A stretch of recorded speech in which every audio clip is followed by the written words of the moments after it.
আসসালামু আলাইকুম। আপনাদের সামনে নতুন একটা ভিডিও নিয়ে চলে আসলাম। এখানে অ্যাঙ্গেল স্টপ কট লাগবে দুইটা, একটা কমোটের জন্য আর একটা পুশ শাওয়ারের জন্য।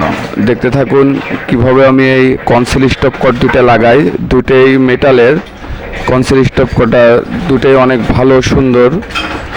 দেখতে থাকুন কিভাবে আমি এই কনসিল স্টপ কট দুটো লাগাই। এটা এক পুশ শাওয়ারের জন্য। দেখতে থাকুন। ধন্যবাদ সবাইকে। আসসালামু আলাইকুম।